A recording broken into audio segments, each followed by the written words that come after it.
of Americans it surveys is how much allowance do they give their kids? And the most recent Gallup poll on that question showed $30 a week is the average for a kid. Most of those are linked to doing chores.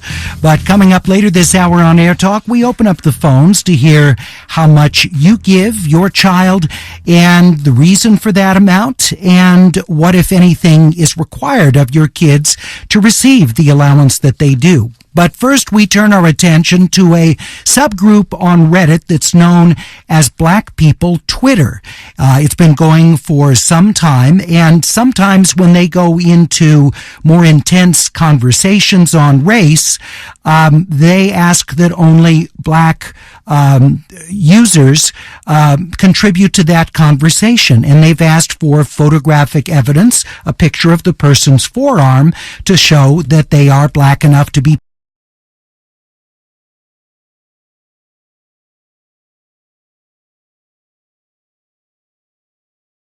as an April Fool's joke. There's a tradition on this, it's called the subreddit. Reddit is this website that has about 300 million users, and it's divided into what are called subreddits, which are these topic-based communities that can range from, very broad things like news or U.S. politics to very narrow things like, images of abandoned places. And so Black People Twitter is one of these subreddits.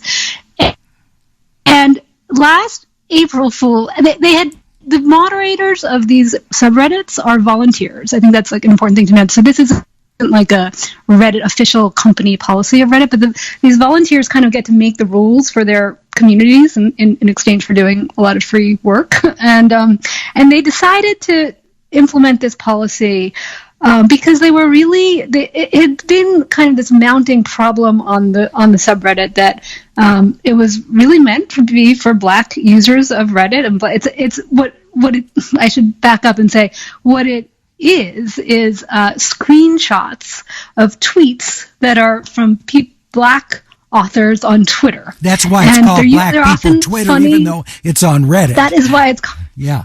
Which is kind of confusing. It's slightly confusing, yes. But there's, for many years, been this community, sort of a well-known, sort of loose-knit group of users on Twitter that kind of tweet about issues that are important to Black people and sort of in a way that kind of is a critique of mainstream depictions of Black life often.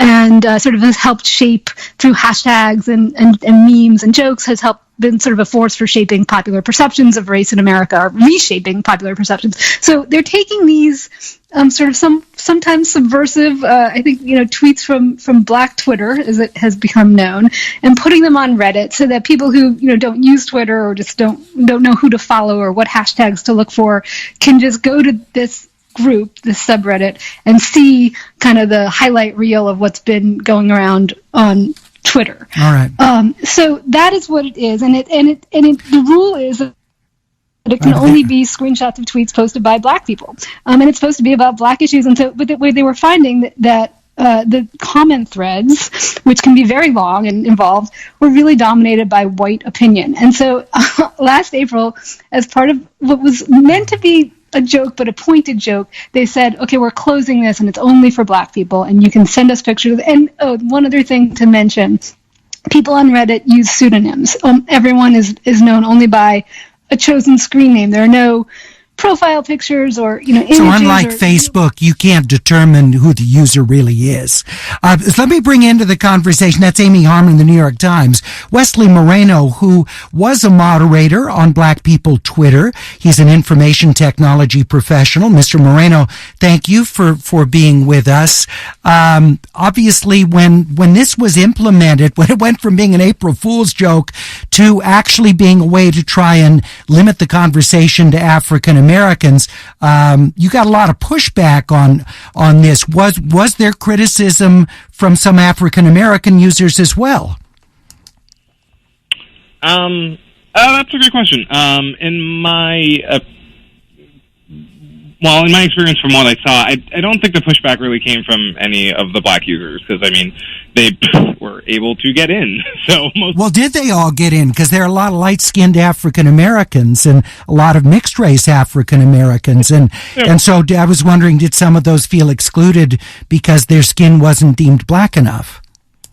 Gotcha. That's a great question. Well, just to provide some further explanation, it's important to note that during the April Fool's joke, which was not a moderator at the time, but directly after that, but during the April Fool's joke, the subreddit was locked down to just black individuals being able to comment or submit materials. Everyone was still able to see the general content of the subreddit. It was after the April Fool's event that they were allowing everyone back in, but only on certain racially charged topics would you say that they were locking it down to what they were referring to as verified members. Now, verified members did not just have to be black. You could be of any person of color, and you would still be able to be verified. So regardless if you were incredibly light-skinned, if you were incredibly dark-skinned, if you were passing or anything else, you could submit a request with a picture of your forearm and say that you wanted to be admitted in. If you were a person who was not of color, you were also eventually, after a couple of weeks or so, able to also apply for verification. And the requirement for that was simply just to say, answer the question what allyship means to you, because that's what you are essentially being if you're choosing to join into these conversations. And the moderators would review their post history just to make sure that whatever they answered aligned with whatever sentiment that they present.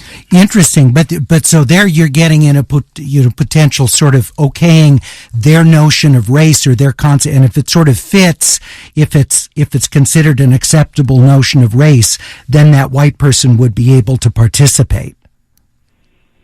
I would say that's a fair way of putting it, yes. We're talking with Wesley Moreno, who's a former moderator on Black People Twitter, a subgroup on Reddit, a discussion website. I'd like to hear your thoughts about this, particularly if you are a user of Black People Twitter. We're at 866-893-KPECC, 866-893-5722, or the AirTalk page, kpecc.org. I was wondering, Wesley, if for some African American users, this might be an issue because of the history of colorism, the idea that one's skin tone somehow equates to their social strata within the African American community. This is potentially almost a reverse colorism. And I was wondering if anybody who's knowledgeable about the history of that, this gave them pause. I think that's a very fair question. I myself wondered the same thing, because at some point, when can you qualify someone's blackness as black enough?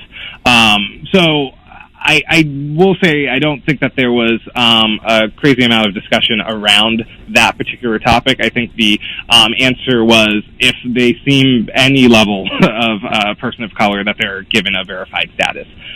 So anyone who pretty much, it was a very low bar. This wasn't like any type of extreme test of testing your knowledge or your background or send me your genealogy. It was simply just send us a photo to show that you're actually a person of color and want to engage in this. And I would say in a lot of ways it was less about verifying the person's actual color, but more about actually giving them some type of task to show that this is something that they want to be engaged with. And just by putting that small little bar of saying, hey, just make a submission, make a request to be a part of this community, it really changed the flow of the conversation in those threads that were locked down to just verified members called country club threads. And it's important to remember that the majority of Black People Twitter subreddit is not locked down. Anyone can submit, anyone can make comments, anybody can participate. It's only when the moderators deem that a particular thread of comments is going in a direction that might be derailing the voices of certain minority members, or a lot of racist tropes or comments are coming up, that they'll then lock it down to verified people, which once again, anyone can be verified if they put in the small amount of effort of sending in a verification. Love to hear what listeners think of this. We're at 866-893-KPECC or the AirTalk page, kpecc.org. Wesley, I also wonder about the challenge for the moderators in wanting to have an open conversation where certain conventional thinking among, the majority of members or contributors to Black People Twitter, where that challenge of the orthodoxy might be a positive thing versus people who are making corrosive or demeaning or flat out racist kinds of comments. I would assume in some cases that's going to be a bright line. Other cases, maybe not. Yeah, I mean the issue that we were having was that nuancing conversation wasn't really able to slide through because of that exact problem, that corrosiveness tended to really just absolutely corrode and take away any possibility of that type of conversation. And there are many people of color who might have dissenting opinions or opinions that don't line up with the general mindset of other people of color, you would say. But the way that the forum was set up originally was not allowing for those type of conversations to take place. So the verification system, once again, is not a verification based on ideology. It's a verification system based on desire to be part of the community. If you are a person of color, you do get a check mark so that you are kind of standing out in these conversations as being somebody who has this as a lived experience rather than just having commentary on these experiences. But allowing people who have said, I do care about these topics and I do want to engage in these conversations in a respectful way, to have these curated conversations allows from there for these conversations about, well, is this even a good system? Is this issue on, let's say, police brutality, is it really as black and white as we're making it? Or maybe there is aspects of it that we're not considering. Like, we can now have those conversations because there's an infrastructure allowing for that corrosiveness not to always take over. Because what ended up happening is most of these conversations had to come to a complete end for all people involved. Yeah. Have to happen anymore because of the system. Let's talk with Brennan in Long Beach, who is a user of Black People Twitter, the subreddit. Brennan, thanks for joining us. What do you think about for these more sensitive conversations that are taken into the country club vetted space? What do you think about that?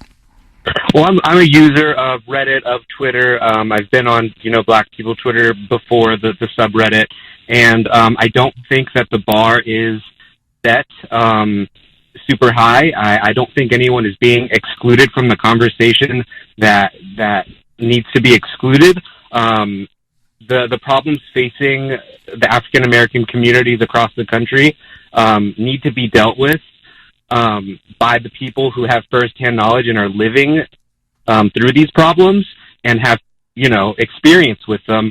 So I don't think that it's excluding anyone that would cause any damage. All right. And Brennan, I don't know your race, but are you African American or not?